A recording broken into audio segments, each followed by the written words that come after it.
Finding கீஸ்தனிக்ஸ். கீஸ்தனிக்ஸ் அப்படிங்கிறது கிஷோங்கிற YouTuber. இவரோட வீடியோஸை நிறைய பேர் பார்த்துருப்பீங்க.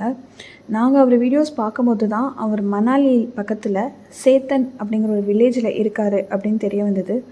சரி, இந்த வில்லேஜ் பற்றி பார்ப்போம் அப்படின்னு பார்க்கும்போது பார்த்தா இவ்வளோ தான் அந்த ஊர் இருந்தது. ரொம்ப சின்ன ஊர், அரௌண்ட் 80 மெம்பர்ஸ் தான் இருந்தாங்க. அவர் வீடியோவில் காமிச்ச குட்டி குட்டி கிளிப்பிங்ஸை வச்சு அவர் தங்கியிருக்கிற இடம், அவரோட லொக்கேஷன் இதெல்லாம் நம்மளால் கொஞ்சம் கொஞ்சமாக கண்டுபிடிக்க முடிஞ்சுது. அங்கே 4 to 5 cafes தான் இருந்தது. அப்படிங்கிறனால நம்ம ஃபோன் பண்ணி கேட்டு அவர் லொக்கேஷனை கன்ஃபார்ம் பண்ணிட்டோம். ஸோ இப்போ அங்கே போகலாம் அப்படின்னா நம்ம மோட் ஆஃப் ட்ரான்ஸ்போர்ட் சூஸ் பண்ணணும். ட்ரெயினில் போனால் அரௌண்ட் 2 days ஆகும். ஆனால் எக்ஸ்பென்ஸ் சேமாக தான் இருக்க போகுது. ஸோ நம்ம ஃப்ளைட் எடுக்கலாம் டிசைட் பண்ணிட்டோம். இதுதான் அவர் தங்கியிருந்த பில்டிங் மாதிரி தெரிஞ்சுது. பட் இது இல்லை, அவர் இருக்கிறத கண்டுபிடிச்சிட்டோம். நம்ம எங்கே இருக்காங்க அப்படிங்கிறத இந்த ஃபியூலாம் வச்சு.